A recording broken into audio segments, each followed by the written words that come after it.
Dans cette vidéo, on va s'occuper de la suppression des astéroïdes quand ils dépassent le côté gauche de l'écran. Comme je vous l'avais dit, c'est pas parce qu'on les voit plus à l'écran qu'ils n'existent plus. C'est-à-dire que même quand ils passent là, ils continuent à exister, donc l'ordinateur continue à calculer leur position, continue à les faire déplacer vers la gauche, etc. Et du coup, c'est pas du tout optimisé, c'est pas du tout quelque chose qu'on veut, puisque ça va faire laguer le jeu au bout d'un moment, et même si vous faites un projet un peu plus gros, ça peut très vite devenir problématique, très vite laguer. Enfin, il n'y a vraiment aucune raison de laisser les choses dans cet état. Pareil, si par la suite vous améliorez le jeu, vous vous amusez à ajouter des projectiles ou des trucs comme ça, pensez toujours, quand vous utilisez en tout cas Love 2D, puisque c'est pas du tout géré par Love, que quand vous faites des objets qui se déplacent, il faut gérer le cas quand ils sortent de l'écran, parce que sinon c'est pas du tout optimisé et vous allez vite avoir des problèmes de performance. Alors déjà, première chose, je vais vous montrer que je raconte pas n'importe quoi et que les astéroïdes sont bien pas supprimés. Pour ça, je vais simplement ici dans l'update faire un print de la taille de la liste d'astéroïdes. Donc pour ça, c'est dièse liste astéroïdes. Et ça va du coup nous afficher dans la console. Alors, il faut que je l'active. Donc je mets debugger à trous en bas. J'active, je lance mon programme.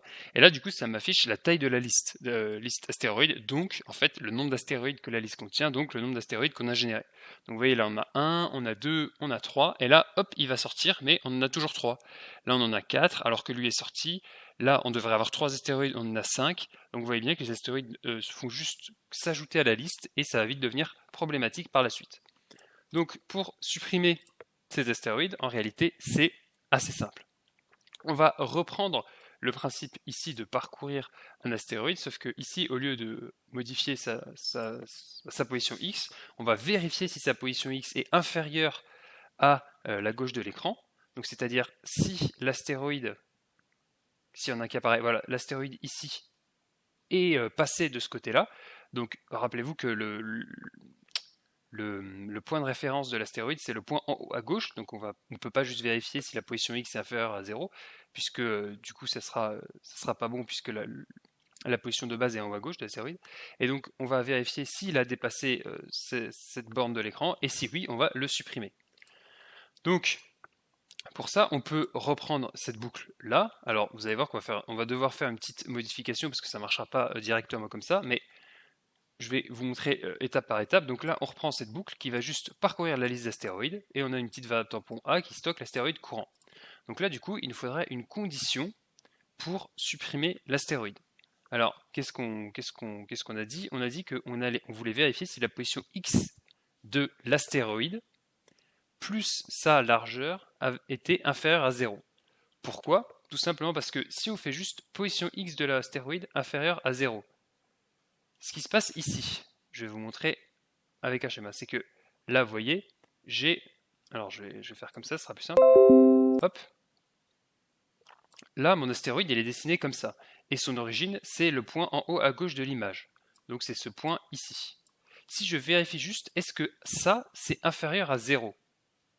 Eh bien, c'est-à-dire que si mon astéroïde, il est là, donc là, en gros, l'image, elle est comme ça, hein, tac. Si, en gros, mon astéroïde, il est là, il est dessiné là, comme ça, hop, hop, hop, hop, et bien, du coup, ma condition sera vraie, et on va le supprimer alors qu'on le voit encore à l'écran. Du coup, il ne faut pas vérifier juste est-ce que sa position X est inférieure à 0, il faut vérifier est-ce que sa position X plus la largeur de l'image, donc ça sera ce point-là, est inférieur à 0. Et dans ce cas où ce point ici est inférieur à 0, ça veut dire que l'image de l'astéroïde sera complètement visuellement sortie de l'écran et donc on le verra plus du tout. Et donc pour obtenir ce point, c'est juste position X plus largeur de l'image, comme je viens de vous le dire. Donc on va fermer ça.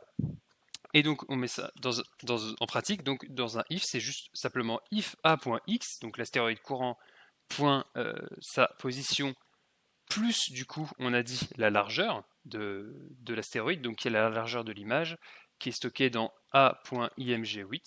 Donc on vérifie est-ce que donc sa position x plus sa largeur, pour aller chercher en fait le côté droit de l'astéroïde, est inférieur à 0. Zen. Si c'est inférieur à 0, alors on veut supprimer l'astéroïde. Comment on fait pour supprimer l'astéroïde? Eh bien, là on a fait un tab.insert pour ajouter un astéroïde à la liste. Eh bien, c'est exactement la même chose, table.remove. Et avec table.remove, là il m'a fait l'autocomplétion, il veut la liste, et ensuite il veut la position à enlever. Donc la liste, sur quoi on veut jouer? Sur LST astéroïde, et la position à enlever, c'est facile, c'est I. puisque dans notre boucle, on a un compteur i, et l'astéroïde courant, il est à la position, la position de la boucle. Sauf que ça, vous allez voir qu'on va avoir un tout petit problème si je lance maintenant, hop, donc là, on a un joli astéroïde qui apparaît, on voit 1, 2, 3, là, hop, il essaye d'indexer une locale A qui est nulle dans ma condition, ligne 60. Ligne 60, c'est quoi? C'est ça. Donc là, mon erreur me dit que là, il essaye du coup de créer une variable A qui contient l'astéroïde courant et que ça n'existe pas. Pourquoi? Parce que en Lua, en tout cas, on ne peut pas, en Love2D, parce qu'il y a des frameworks en Lua qui le gèrent différemment, on ne peut pas supprimer, enfin on peut mais il ne faut pas, supprimer un élément d'une liste quand on est en train de parcourir cette liste, parce que c'est comme si vous montiez une échelle et que vous supprimiez en fait le barreau sur lequel vous êtes en train de monter l'échelle. Du coup, ça va vous faire tomber, vous allez décaler tout de 1. Je vais vous montrer ça un petit peu, je vais vous expliquer ça un peu plus schématiquement. Là, je prends ma boucle, comme ça, magnifique boucle. Là, ce qui s'est passé, c'est que, imaginons, on a 3 astéroïdes. On a A1, on a A2 et on a A3. A1, là, qui est mon astéroïde numéro 1, donc du coup, là, vous êtes d'accord que ma liste, la taille de la liste, c'est 3, puisque j'ai 3 astéroïdes. Donc du coup, il va exécuter la boucle 3 fois avec le compteur i qui va la première fois valoir 1, la deuxième fois valoir 2 et la troisième fois valoir 3. Bon, jusque-là, rien d'anormal, c'est le fonctionnement normal d'une boucle, de la boucle telle qu'elle a fonctionné ici. Bah, imaginons du coup mon astéroïde A1, là, comme ce que je vous ai montré juste avant, il sort de l'écran. Il est out, comme on dit en américain. Là, on dirait plutôt out TV, enfin bref, voilà, out. Il sort de l'écran. Et bien là, qu'est-ce qu'on fait? Du coup, on le supprime. On supprime l'astéroïde dans la liste qui a l'index i, donc c'est-à-dire 1 à ce stade-là. Et du coup, on réduit notre liste de 1. Du coup, la liste ne vaut plus que 2. Sauf que la liste va pas, la boucle va pas du coup reset sa progression. C'est pas parce qu'on a enlevé quelque chose de la liste que du coup elle va faire ah ok, il y a un truc qui change, donc du coup je réinitialise la boucle entre guillemets et je repars pour un i égale 0, LST astéroïde qui vaut maintenant plus que 2, etc. Non, elle va continuer sa vie.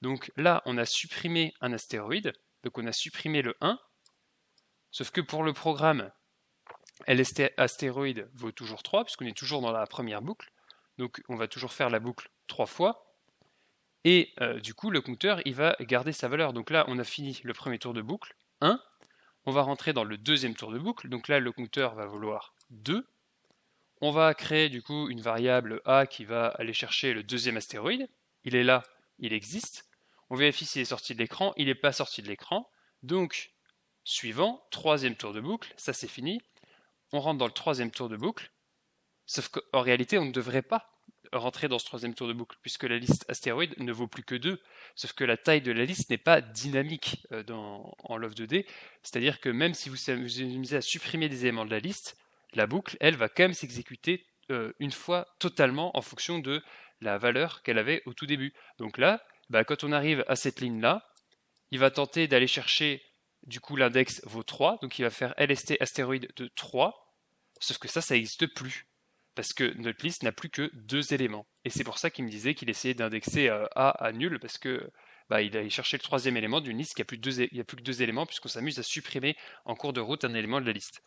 Donc voilà pourquoi vous ne pouvez pas vous amuser, vous ne devez pas vous amuser à supprimer des éléments pendant que vous parcourez une liste dans l'ordre pair, puisque du coup vous supprimez l'élément sur lequel vous êtes, mais la boucle va quand même continuer son chemin, et comme les choses se passent dans l'ordre, ça va tout simplement vous exploser votre boucle, et peut-être que vous n'aurez pas d'erreur, mais ça va en tout cas supprimer le mauvais élément, parce que bien sûr tous les éléments du coup dans la liste sont décalés. Comme là on supprime le 1, l'élément 1 ça devient le 2, et l'élément 3 ça devient l'élément astéroïde 2 là ça devient l'élément 1 dans la liste, et l'élément astéroïde 3 ça devient le 2. Donc si au tour d'après on supprime l'élément 2, en voulant supprimer l'astéroïde 2, en fait on va supprimer l'astéroïde 3. Donc en plus, bon là ça a planté, mais si ça plante pas, ça aurait supprimé l'astéroïde 3 alors qu'on voulait supprimer le 2. Enfin bref, c'est pas du tout la bonne méthode. Du coup, comment on fait? En réalité, c'est très simple, il suffit juste d'inverser le parcours de la boucle. Parce que si on parcourt la boucle en partant de la fin, même si on supprime des éléments de la boucle, c'est pas grave, parce que comme on la parcourt depuis la fin de cette dernière, on n'est pas en train de scier le barreau sur lequel on est, pour reprendre cette métaphore de l'échelle, on supprime des choses qu'on a déjà parcourues. Et donc du coup, il y aura aucun problème, la boucle va pouvoir continuer son parcours puisqu'elle est dans l'autre sens. Et donc pour ça, c'est très simple, il suffit juste, là, à la place de faire partir la boucle à 1, on la fait partir à la taille totale de la liste, donc pour inverser la boucle. Du coup, on met ici 1, puisqu'on veut aller de, par exemple, si la liste vaut 3, on veut aller de 3 à 1, et plus de 1 à 3. Et ensuite, du coup, il faut lui préciser le pas quand même, donc il faut lui dire moins 1. Voilà, là, on a fait une boucle inverse qui va aller de la taille de l'astéroïde jusqu'à 1, en allant de moins 1 en moins 1. Ça, c'est le pas. Si vous voulez que ça aille de 2 en 2, vous faites moins 2. Mais généralement, vous allez le moins 1. Alors ça peut sembler contre-intuitif de mettre le moins 1 ici, mais le programme ne peut pas savoir la taille qu'aura l'astéroïde. Donc vous devez quand même préciser le fait que ça ira à l'envers.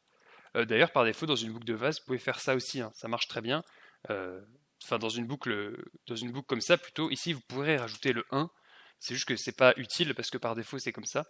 Mais en tout cas, quand c'est un pas négatif, il faut absolument le préciser, sinon l'UA ne peut pas savoir. Donc là, on fait le moins 1, et là, je sauvegarde. Vous voyez, j'ai d'ailleurs toujours le print ici, je lance mon programme, et vous allez voir, donc ici j'ai toujours 0, parce que j'ai pas d'astéroïde. Là, hop, j'en ai 2, 2 effectivement. 3, paf, j'en ai plus que 2, parce qu'il a été supprimé. 3, paf, j'en ai plus que 2, parce qu'il a été supprimé. J'ai 2 astéroïdes, j'en ai 3, hop, j'en ai plus que 2. Donc là, vous avez la preuve que les astéroïdes se suppriment bien quand ils dépassent la gauche de l'écran, puisque, on voit bien, là il y en a 2, là on voit que ça passe à 3, et hop, ça repasse à 2, puisque le premier a complètement dépassé le bord gauche de l'écran. Donc voilà, pensez toujours, les deux choses à retenir là qui sont importantes, c'est toujours veiller à supprimer les éléments qui sont en mouvement et qui peuvent potentiellement sortir de l'écran, que ce soit vers la gauche, vers la droite, vers le haut ou vers le bas.